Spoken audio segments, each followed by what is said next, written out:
Welcome to Unpacking Peanuts, the podcast where three cartoonists take an in-depth look at the greatest comic strip of all time, Peanuts by Charles M. Schulz. Hey everybody, welcome back to the show. This is Unpacking Peanuts, and I'm your old buddy Jimmy. I'm your host for the proceedings, and I'm also the cartoonist of Amelia Rules, 7 Reasons Not to Grow Up, and The Dumbest Idea Ever.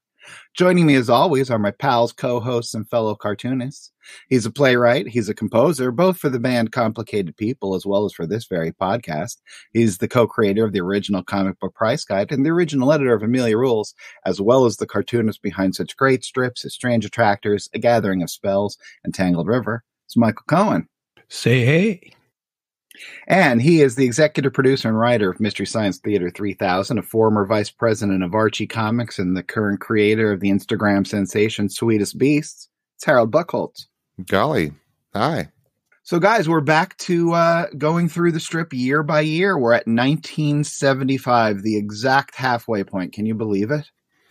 No, I don't believe it. It is shocking. It is. I'm really happy that we got this far. I wasn't 100% certain we'd make it, but we did, and I think that's great and worthy of celebration. Yeah. So, Harold, 1975, to get us back oriented in the world of Mr. Schulz and the gang, what's going on in 1975? Well, remember he's moved out to Hillsburg, I think just outside of Santa Rosa, and has built his own studio. He had been working in the ice rink a couple years earlier after marrying, and then married. He's been married to Jeannie Schulz for a couple years now, so he's kind of settling into that life. And he's halfway through. We talked about the Peanuts Jubilee book that he was very involved in, I think early in that year. And so, if you want to see a document of where Charles Schulz was in 1975, that is pretty phenomenal. Check out the Peanuts Jubilee book. But it's an interesting year. I don't know how you might describe it. It seems like it's kind of settling in. That's kind of a feeling I get. And the some of the themes that I noticed, there was a lot about like security, robbing, stealing, people getting, and a lot of tennis. Tennis, slightly better than a golf strip. Michael, I'm assuming that at this point we're just going to have to bid adieu to the old tier list, but maybe I'm wrong. Yeah, I think we're bidding adieu to it just because there's just a lot of new characters coming in, jumping right up to major characters. Yeah, this was also a year of weird new character designs. Yeah, weird, definitely a weird year, and also a lot of the old crew are still hanging around. Surprisingly, rare two Frida appearances. Right, Violet and Patty both had 3. 5 showed up a couple times, mostly in the baseball strips. He had to fill out the infield. Right. And the schoolhouse got 5, which is nice. It's like to see a new character get some activity. Well, one of the shocking things that we're going to talk about, although I don't think it'll be in this episode, it'll probably be next week's episode. I want to talk about the October 2nd strip, which is actually, 25 years to the day. And I think we could do a whole episode just on that strip because it really shows the difference, how far we've come in those 25 years, how much really everything has changed. But that'll probably be next episode. I felt that this was in some ways a year where the original cast, like you're saying, actually made a pretty strong comeback. It feels like, Peppermint Patty has downshifted a little bit. I mean, she's still there, but it feels like, we're getting lots more Linus, Lucy. Yeah, I agree. Charlie Brown and those guys. The first half of the year, it was kind of a mixed bag for me. Yeah, the first half of the year seemed kind of goofy. And, with a lot of these new characters popping in. Mm-hmm. Yeah, and then so I was not picking a lot from the first half. And then in the second half, it sort of seemed to shift back to classic Peanuts. Yeah, I felt that too. I didn't actually notice that it was more heavily on the second half, but as I was reading it, it did feel like we were getting more of those original vibes. And the art style is shifting a little bit more into the, what's the word we were using for 70s things? The decadent period? Yeah, but it's just definitely more expressive. Expressive. Is that what? No, what were? Oh, grungy. What were? Yeah. Oh, well, we've used. Grungy. There we go. Okay. There we go. Yeah, especially one of the new characters is total grunge. I think I know which one you're talking about. I thought it was pretty wild to see some of those character designs. I talked about one of them, the little girl that Linus meets, months ago on the show, and I really thought that happened in like the late 80s, early 90s. I was my timeline of where some of these things happened. I'm shocked at how off I was, having already gone through it a couple of times. So I was really surprised to see her. But I like those strange. It's not like I want a whole comic strip with those strange off-model characters, or off Peanuts model anyway characters. But I like them when they pop up now and again. I'm excited to get right to the strips, but there is a little bit of interesting information from Mr. Harold Buchholz. Harold, you went and visited, you saw the Reubens Awards. Yes. So the National Cartoonist Society has its annual Reubens Awards. It's kind of the black tie affair. It's still a very fancy thing. It's been going on since the 1940s. I first learned about it through Charles Schulz, when he learned that he won a Reubens Award. And I was like, well, what's a Reubens Award as a little kid?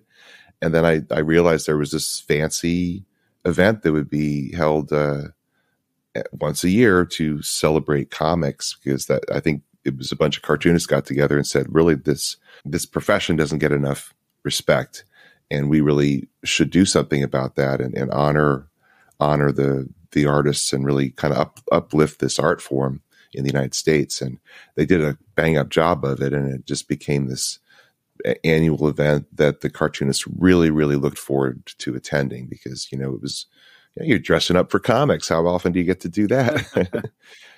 And so, having read about that stuff since I was 10 years old, I kind of was tearing up as I was driving to go there, because it's like, it's 47 years. Yeah, but you tear up going to Wendy's. That doesn't count. Well, that's not. Well, the fries are so good. Sorry. Maybe Chipotle. Oh, God. We're not giving Chipotle free advertising on this podcast. I'm sorry. Go ahead anyway. Uh-oh. Yeah, well, I knew you would bring that up, Jim. Yeah, that's absolutely true.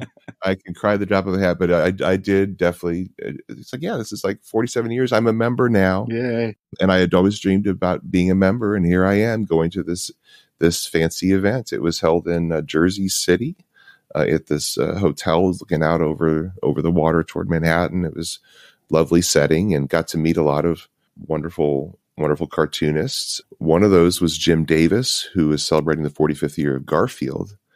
And, we're just thinking back on that strip and the impact it had not too long after what we're looking at here in Peanuts, in the Peanuts world. I think it was 1978 that strip hit. And it just made a huge splash on, unlike what any strip had for a while. And it was really kind of cool getting to talk with Jim Davis. And I told him we did this podcast, and he said, I have a story for you. And he was recounting when he got his chance to do the very first Garfield special. And he got to work with Bill Melendez, just as Schulz had. And so he was trying to figure out, how do you animate Garfield, the same issues that had come up when Peanuts was being animated, because as we talked about all these different, poses that Schulz makes. I mean, he gave a lot of challenges to Bill Melendez, because he didn't design it for animation, and neither did Jim Davis with Garfield. He said he was in one room of Melendez's studio trying to figure out, well, how do we make Garfield walk on his back legs? He couldn't figure it out. And Schulz dropped by and to say hello. And he said, how's it going? He says, well, Sparky, I don't know how to do this. I don't know. The way I've designed Garfield, I can't make him stand up in a way that looks believable. And Schulz says, oh, that's simple. And he just took a pencil and started to draw. And he gave those really big, fat back legs to him. And Jim Davis said, I don't draw him that way. He says, this doesn't matter. You draw the pose that works. And that was like, we've talked about it here before on the podcast, but, right there on the spot, Jim Davis got this light bulb moment. It was like, oh my gosh, I can do anything I want with this character as long as, you do it with believability. And he solved my problem right there on the spot. That's amazing. That is really cool. Well, you waited 40 years to go. That's a great thing to come away with from your first Reubens. That's a good story.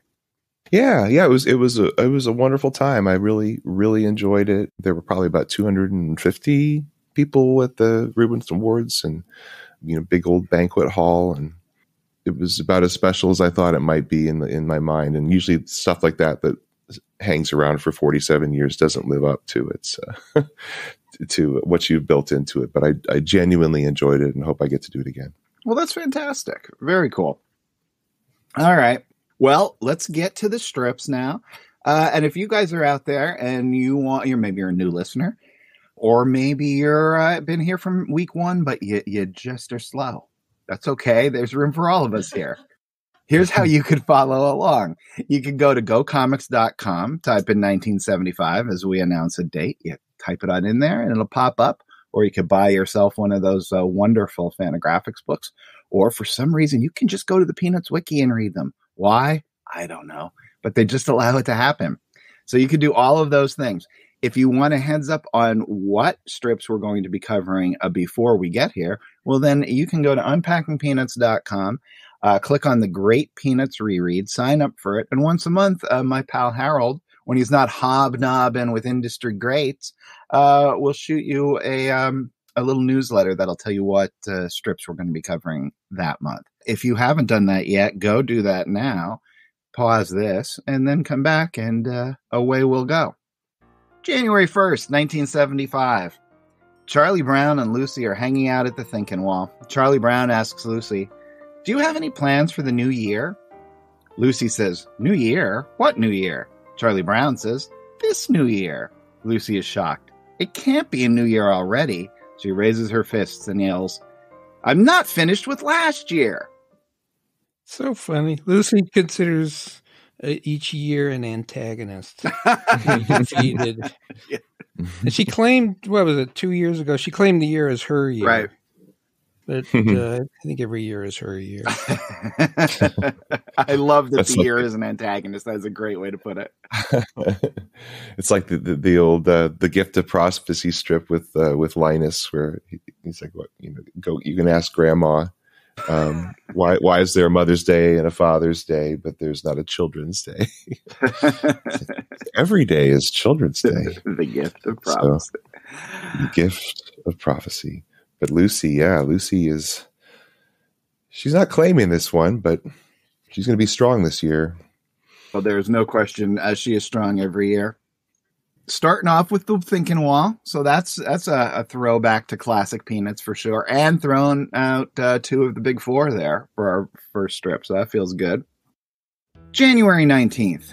We're starting off with a one of those symbolic throwaway panels, which is just Linus standing there, and it looks like a star of pain emanating from his ankle. Or is he farting? No. Panel 1, Linus stands alone and farts. Then we hard cut to Sally, who's in class, and she says, "Yes, ma'am, I'm ready." Then the strip actually starts. And Sally's up in the front of the class reading a report. And she says, "For my nature report today, I am bringing you an exclusive." Then, with a big grin on her face, she proudly says, "Rock snakes." She continues now earnestly. "What, you may ask, is a rock snake? That is a good question. A rock snake is a snake that sneaks up behind you and throws a rock at you." Now she's pontificating to the whole class. "Now, here is my exclusive. It used to be thought that rock snakes were dangerous, but my authority says this is not so. A rock snake cannot throw very high, you see. So therefore, all he can do is hit you on the back of the leg. So says my authority." Sally is interrupted by the teacher. She says, "Ma'am?" And then answers the teacher's unheard question by saying, "Linus Van Pelt." "Yes, ma'am." Then we cut to the lunch break at the schoolyard. Sally's sitting next to Linus, and she said she remembers you from when you were in her class. Now I understand the opening panel. But is the squiggly line the snake? It's the pain from the snake throwing the rock. Okay, got it. Yeah. I like the fart better. I have such fond memories of this strip, reading it as a kid with a big grin on Sally's face. Yeah. Rock snake. She is into this report and their little tossing motion. I love that. I love the kids sitting in their little desks. And sometimes do you ever look in the back and see if you can see some of these faces again? You know, it looks like Patty. I got to change my number. I think it's Patty and a young Rudy Valley. Young Rudy Valley. Yeah, but I think it's nice that Lucy taught all this nonsense to Linus, and now Linus is teaching it to Sally. Pass down the generations of pseudoscience. Yeah, that's really fun. It's so funny. What I love about Sally, I mean, she continues to develop as a character, and that this is some highfalutin, off the cuff delivery she's giving to the kids here with her dialogue, and it's so funny. She's so smart, but she's smart in her own way, and she'll tackle things in this kind of sideways way, which maybe is why she's so enamored with Linus, because he's in his own way very similar to her in that. Yeah, absolutely. And she has the Linus was looking up to Lucy and listening to her pseudoscience because she was the older sister, and now in this instance Sally has the crush on Linus, so there's always a little bit of extra emotional thing going on that makes you susceptible to this sort of thing.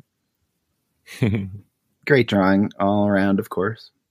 Okay, so the next thing we're going to do is we're going to go over to January 21st, but this is actually the middle of a really long sequence, and this sequence really makes me laugh. I've always liked this. I had this book. I can't remember which one it was, but I remember I had the Foster Crest book with this sequence reprinting it. And it was one that I would read again and again. It's also animated in the Charlie Brown and Snoopy show, which is that Saturday morning 80s show. But the point is this: Peppermint Patty has to stay at home because her dad's going out of town on business. So she needs a watchdog. So she gets... Oh, he works late. He works late. Sorry, that's what it is. Yes, he's working late. So she has been falling asleep in class because she stays up until he comes in, which is basically the morning. So she thinks she'll feel better with a watchdog. So she gets Snoopy. And here we go on January 21st. We start with good old Peppermint Patty kicking off her sandals in her bedroom. She is getting ready for the first night with her watchdog, and is looking pretty happy because she feels confident Snoopy will take care of things. She says, "I sure feel safer with Snoopy in the house." Then she's in bed under her scratchy inked cover and says, "Maybe I can get a good night's sleep for once and not feel so tired in school tomorrow." She rolls over thinking, once old Snoop gets used to the waterbed in the guest room, I know he'll sleep well too. And then we cut to just Snoopy, not at all getting used to the waterbed in the guest room, flying. Now, have you ever had to sleep in a waterbed, either of you? Yeah, I think once. Oh my God! I rented. I took a winter college class, where you could take them for 4 weeks or whatever between semesters and get your credits in. And I had to rent a room from a friend of mine, and he had a waterbed. I mean, they're absurd, right? Yeah, right.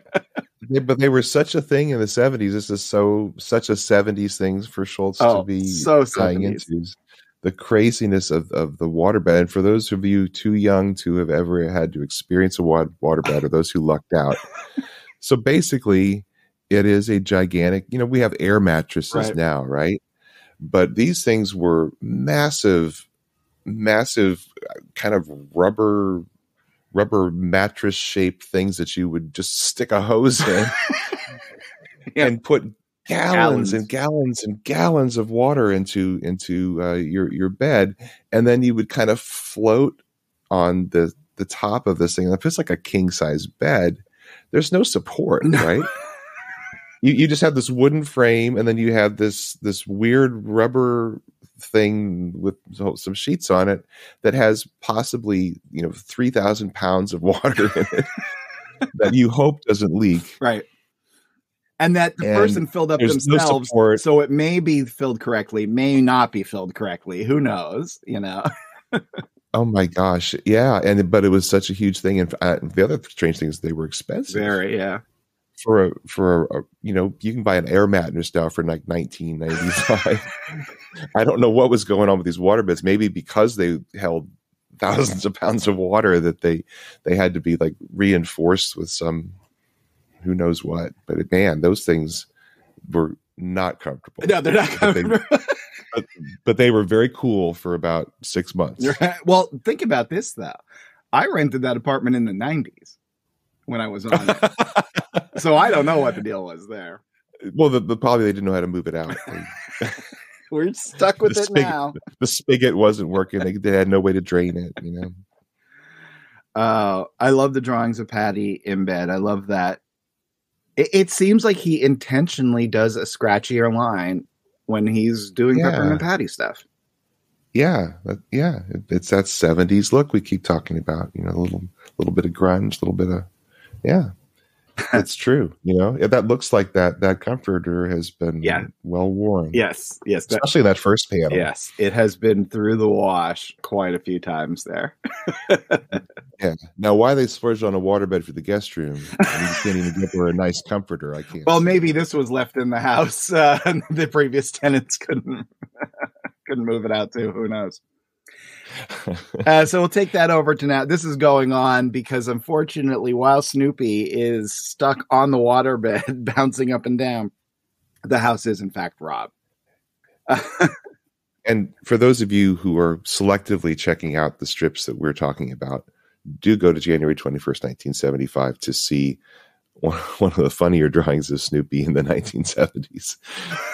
Try just bouncing around on this waterbed. It's great. Well, this whole storyline is just, to me, about the drawing of the characters bouncing. And again, worth checking out the animation from the 80s.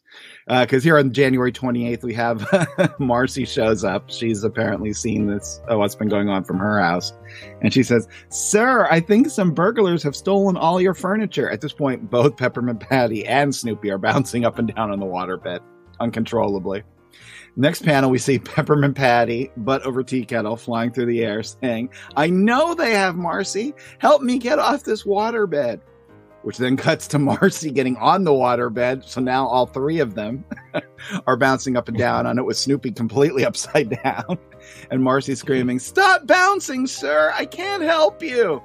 This finally, though, causes Snoopy to at least reach the edge of the waterbed where he says, "Ah, land at last." And Peppermint Patty, flying through the air, yells, "Stop calling me sir."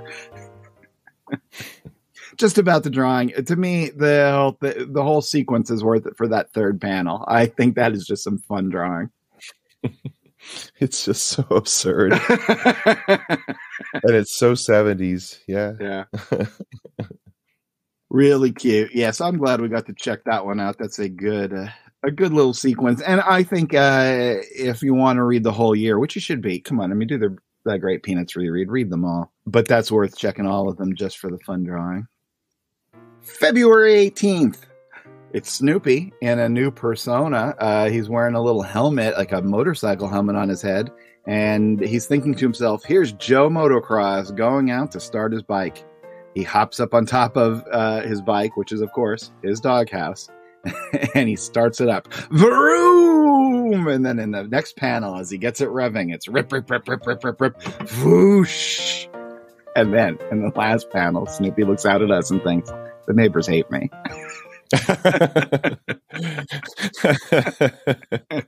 It's funny thinking him doing the sound effect. And at least 2/3 of the Unpacking Peanuts crew are plagued by biker gangs riding up and down the streets. There may have been an incident last year, but we're not going to talk about that. Those records are sealed.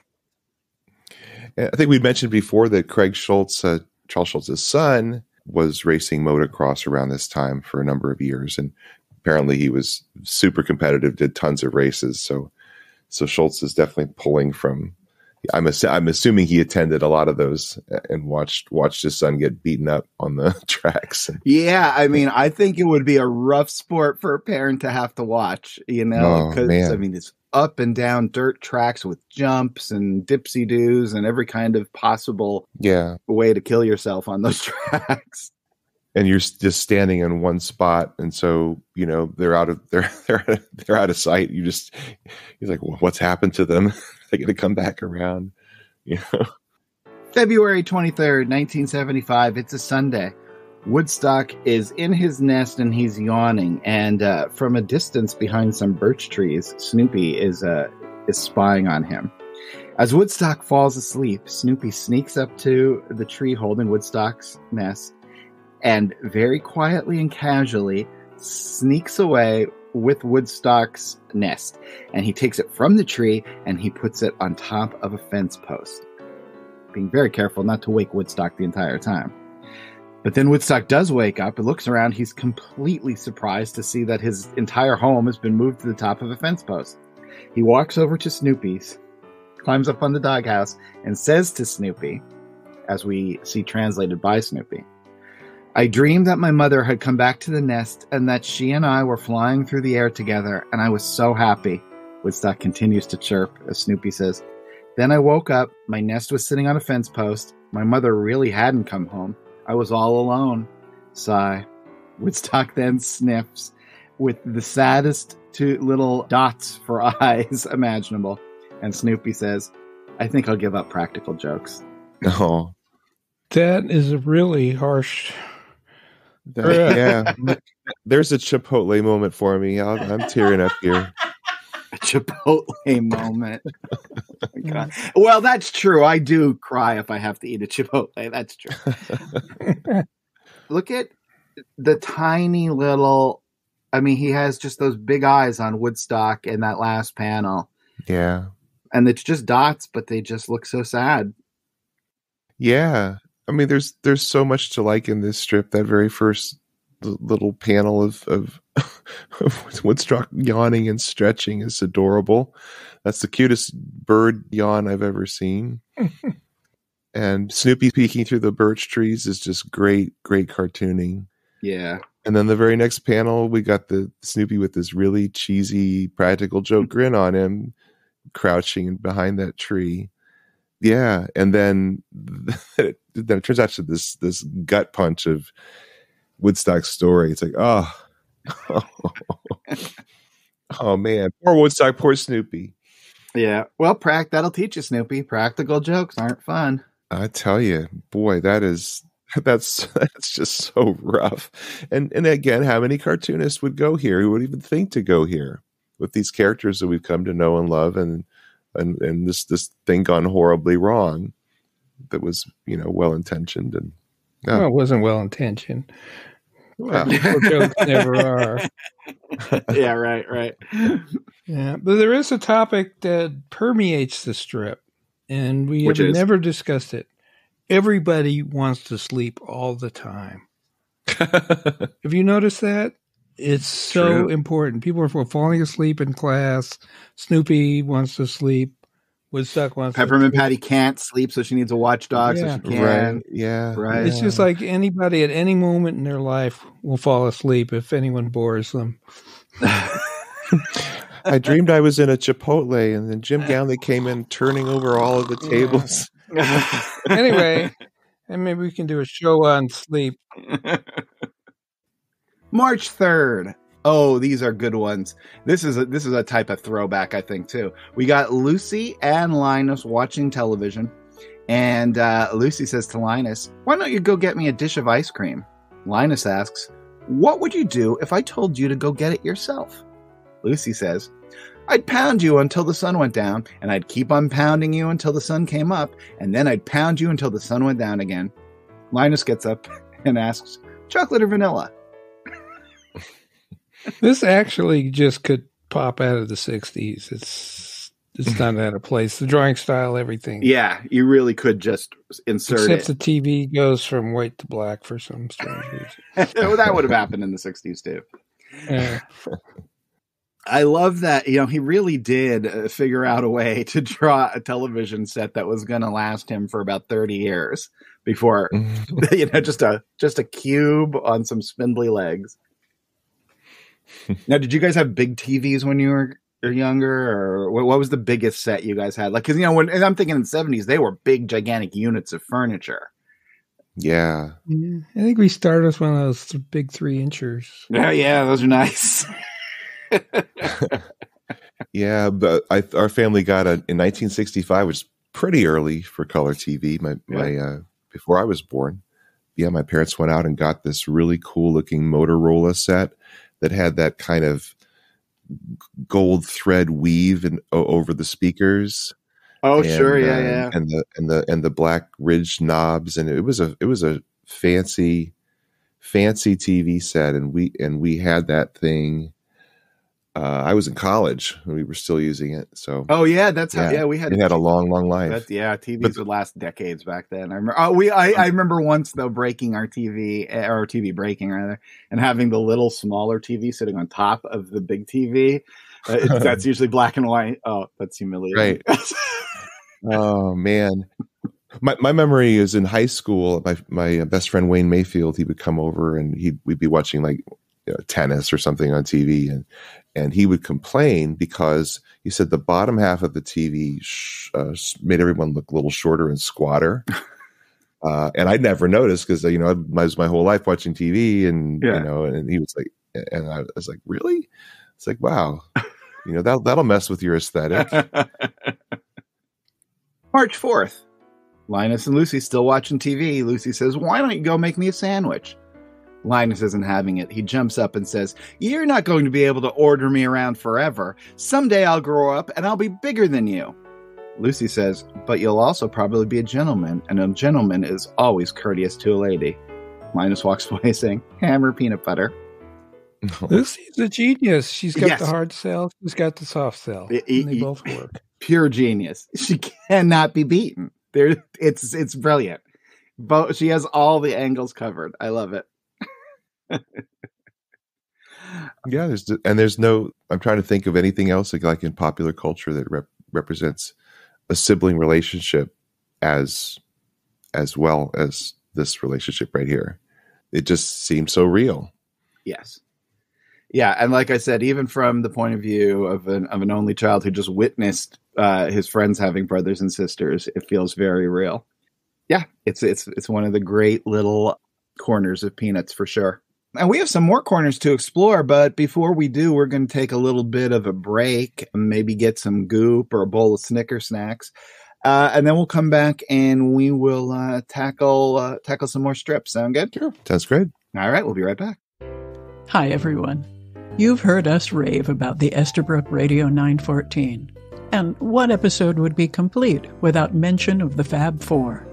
Now you can wear our obsessions proudly with Unpacking Peanuts t-shirts. We have a Be of Good Cheer pen nib design, along with the four of us crossing Abbey Road, and, of course, Michael, Jimmy, and Harold at the Thinkin' Wall. Collect them all, trade them with your friends. Order your t-shirts today at unpackingpeanuts.com/store. And we're back. So, hey, before we go to the old strips again, Liz, you got anything in the old mailbag? We do. Michael, what is our segment title again? I can't remember. Sitting in the mailbox. Sitting in the mailbox. All right, Liz. What do we got? Okay, let me see. First, I want to say thanks to Sam Alexander for his generous support. That was a lovely message and a bunch of mud pies. Thank you, Sam. You have good cheer. And let me see. We heard from Rich Bowen, who he says, "Love your podcast. It's become an essential part of my commute to work." And then he wants to add a little more background on the little red-haired girl and her name. So I'm thinking, because a number of our listeners have pieces of the puzzle that they've been contributing to us, I'm going to create a special section on the website, on the obscurities page, where we collect all of the pieces of information about who the little red-haired girl is and how she was named in the animated specials. Oh, great. That's awesome. Fantastic. Thank you, Liz, for doing that. And Rich goes on to say, he says, I've always been a particular fan of the TV specials. I made a video for my YouTube channel on some of the rules of the TV specials and the times they were broken. As Peanuts fans, you might enjoy it. Oh, see, Michael, that's interesting because you don't like the animation, or at least you don't want to see the animation, but you do love rules. I do like rules, but so maybe just that's how you do it. You just watch his video. Yeah, good idea. Awesome. Well, thank you so much for the message. I got something on the Peanuts hotline, and this is for readers of Dumbest Idea Ever. This is Dumbest Idea character Ellen Toole sent us that outside of Bangor, Maine, a farmer has carved Sally, Linus, Lucy, Snoopy, Charlie Brown, I think, into his corn. And if you want to, at this point, you could go up and do the maze. It's outside of Bangor, Maine. And I have to say, for drawing with a tractor, it's dead on. It's pretty impressive. Wow. So that's that, because I would, if I couldn't get the Radio 914, it would be a way down before I got to tractor as my preferred drawing. That, yes, I would think that requires a little bit of practice. Yeah, the middle step is a chainsaw. Yeah, right. Right. All right. So if you're out there and you want to contact us, you can go ahead and you can go to our website, unpackingpeanuts.com, and you can send us an email. You can find us on social media on Instagram, Threads, and Twitter. We are at Unpack Peanuts. And on Facebook, we're Unpacking Peanuts. And if you want, you can give us a call on our Peanuts hotline, or you could also text it. And Liz, that number is? 717-219-4162. And we would love to hear from you. Since we're in the mid-'70s, tell us your favorite 70s story. Who's your favorite 70s character? Do you have a thing for Spike? Let us know. All right. March 22nd. Charlie Brown is lying atop the pitcher's mound looking forlorn. Linus comes up and says, "The game's over. Aren't you going home?" Charlie Brown says, "No, I'm going to lie here for the rest of my life." Charlie Brown continues, "Maybe somebody will buy this field and make it into a parking lot. I'll just lie here and let them blacktop right over me." And we can push in on Charlie Brown as he continues. "When people park their cars, they'll ask what that bump in the blacktop is, and it'll be me." Linus walks away saying, "I'll see you tomorrow, Charlie Brown." Charlie Brown says, "That's all I'll ever be, a bump in a parking lot." I relate to Linus in this one. "I'll see you tomorrow, Charlie Brown." That is actually often the response to over-the-top depression. Like, okay, I'll see you tomorrow. Yeah. This just sums up the whole baseball experience so well. Yeah, boy, yeah. These last two strips, Schultz will go to some pretty dark places. Yeah, being blacktopped over is pretty dark. Yeah, right? Well, at least there's someone who's asking about the bump. That's true. March 31st. Okay, now we're in the middle of another kind of long sequence. It was the beginning-ish of a long sequence. Linus and Snoopy are on the hunt because Linus has decided he's going to go out and find some truffles, and he needs a truffle hound, so of course he gets Snoopy to go with him. But in fact, they come up and they meet a young lady whose name is Truffles. That's quite a coincidence. And here they are. Here they are. Truffles is sitting under a tree, and Linus and Snoopy are talking with her. Truffles says, "I said, if you find anything, just remember that you're digging on our property." Truffles says, "Actually, this is my grandfather's farm." Linus now stands up and says, "Gee, I apologize. I didn't even think about trespassing. We're hunting for truffles." And Truffles says, with a smile on her face, "Well, you found one." Linus says, "We did?" And then she reveals, "That's my name, Truffles." To which Snoopy, and probably a lot of readers, says, "Oh, good grief." Yeah. Also, they were trespassing in someone else's comic strip. Because this is not a Schultz character. This is like I love it. This is not a Schultz. This is like a Broomhilda character. I love this character design for some reason. I mean, I get what you're saying. It doesn't matter. But it's so goofy. It's a really cute character, I think. Yeah, the fact that her mouth touches the bottom of, like, it's so much lower than any other Peanuts character. The nose, the eyes. So weird. Well, this reads in comic book world, because let's face it, they all look like freaky monsters. But this reads as ugly. And so I was really surprised when later on they talk about how beautiful she was, because this reads ugly. I mean, in comic book language. All right, I don't know if I see that. But in the first 3 panels, she doesn't really stay the same character in terms of the design. He's just kind of winging it as he goes here. And yeah, I think it's a really odd design. I mean, for whatever reason, I don't know, some of these strips that are in the 1975 books are all in line. The ink line, it just seems like we're not seeing his ink line. We're seeing his ink line that has been reproduced and smudged and, and very spread out. And that does not do Truffles justice, I will say. But she, I will give her that she's wearing a cool Mondrian dress. Yeah, that's pretty cool. But I will say my favorite part of this strip is in the first panel, Snoopy peeking around Linus, who's peeking around the tree at Truffles. So that is a darn cute Snoopy. When you look at that first panel, you could really see the ink bleed, as it's just what you're talking about, the fact that it looks smudged and we're seeing it from a reproduction rather than the original art. I'm wondering what happened. I'm assuming these did get reproduced. They didn't have, these weren't like lost strips or something. It makes me wonder, what's going on with, I don't know if he has the originals lying around, but it looks like these are being taken from, and it could have just been that whoever was running the photostat machine, overexposed for the United Feature Syndicate just didn't do it justice, and they ruined all the strips for that. Were these reprinted in the books? These Truffles? I don't know. I mean, I don't remember them, but I mean, I see no reason why they wouldn't be. I don't think. A really good clue to us of what's going on. If you look in the second panel and you see the word balloon for Truffles, it's just kind of cut off, and that's where the copyright sticker went. So maybe that's a clue to us that when Fantagraphics had to take this over, or whoever was having to do this, they were working from. It seems like they had ways of avoiding that in other situations. Maybe this was second or third best choice of original. And it is something that we don't talk enough about. But what they had to do to be able to assemble a complete Peanuts is astounding, because some of them were lost, some of the original. I mean, many of the originals were given away, sold, whatever. And you're talking about 17,000 strips. It's an astounding accomplishment. Yeah.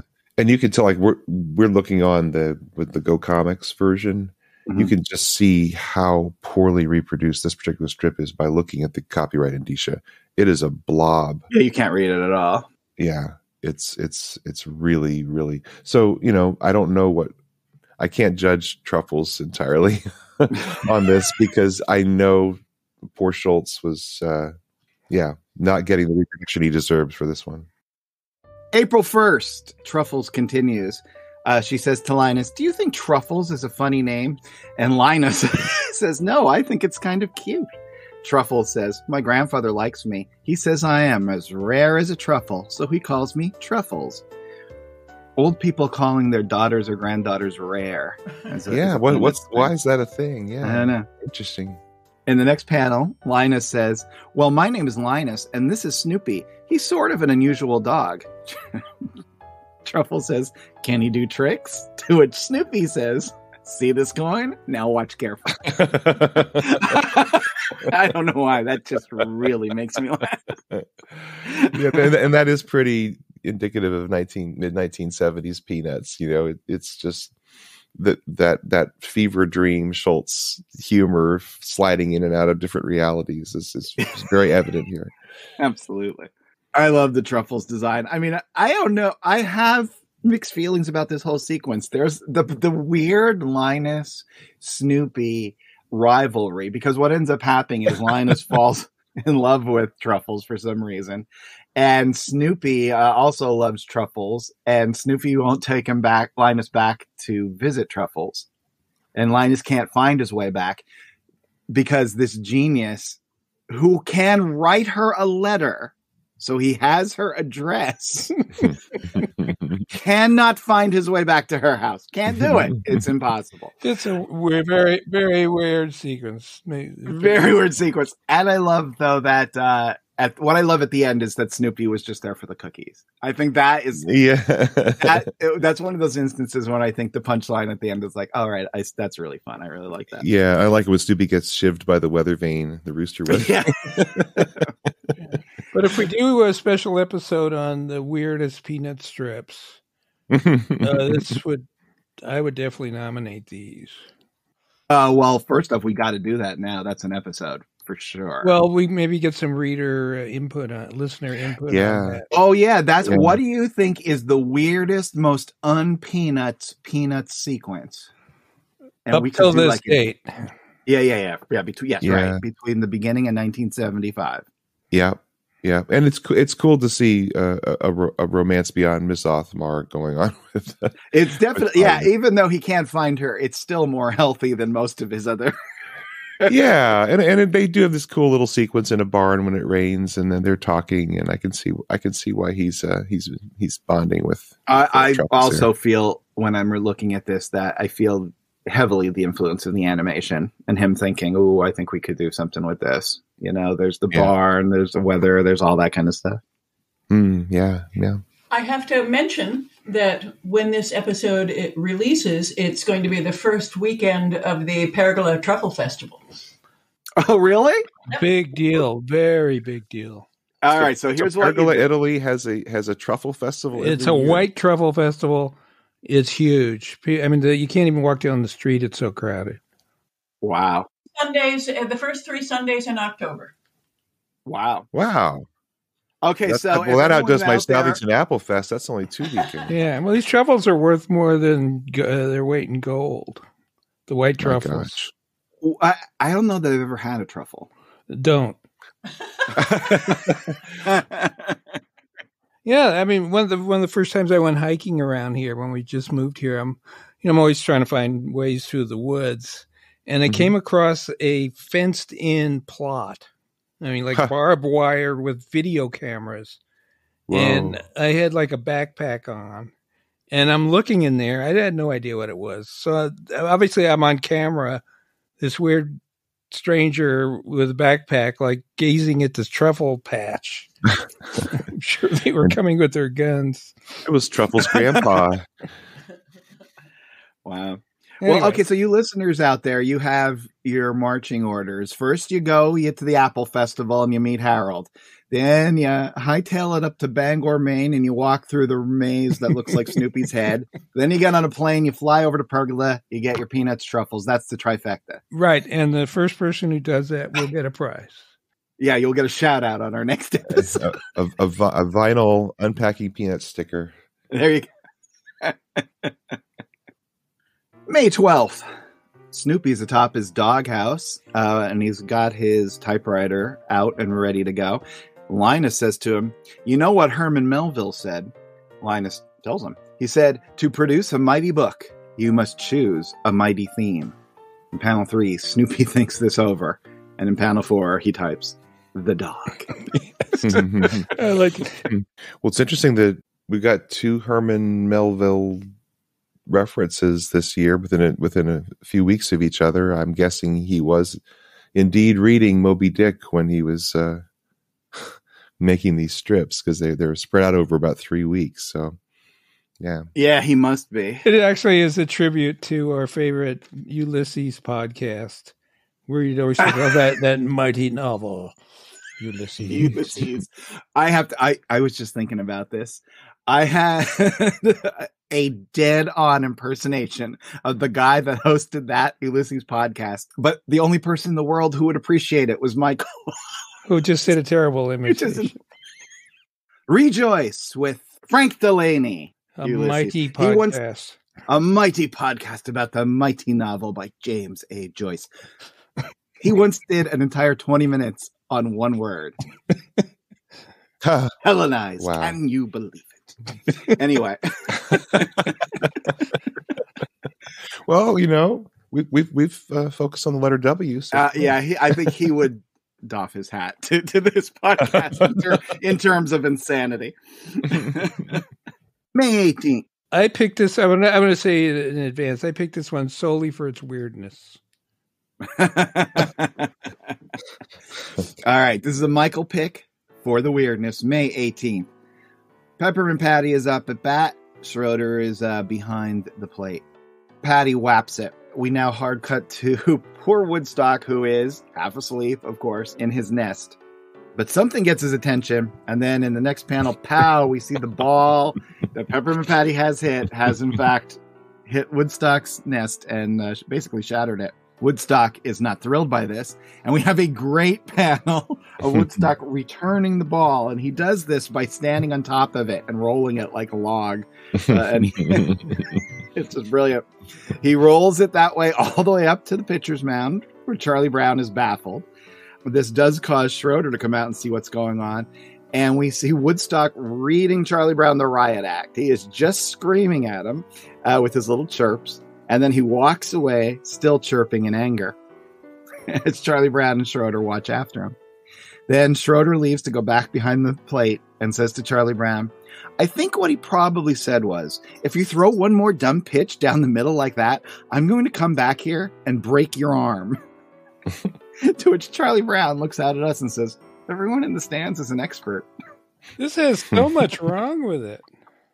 So much wrong with it. I mean, let's go through this. Peppermint Patty is playing against Charlie Brown's team, which we've never seen before. What are you talking about? They like dozens of times. No. Yes. It's always on her gang playing, right? No. All right. No, she plays Charlie Brown many times. All right, so I'm wrong.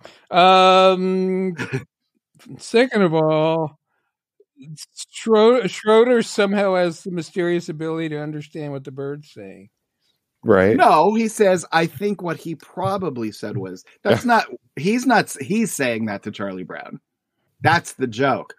You know what I think he said, Charlie Brown? If you pitch one more time, that's what he's saying. He is threatening Charlie Brown himself and using Woodstock as if Woodstock's the one that said it. Woodstock may have said that, but he may have said something totally different. Okay, and thirdly, Woodstock couldn't possibly break Charlie Brown's arm.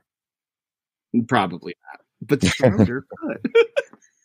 What do you think about the drawing of good old Woodstock on that ball? That kills me as a great drawing. It's great cartooning. Yeah. The little angry look on his face. I mean, there's cartooning wise, Schultz has just created his own language. The nest being hit with the ball. You don't even see the ball. You just see pow and this emanation from where the little twigs of the nest had been. And then you got the classic feet up, butt and tail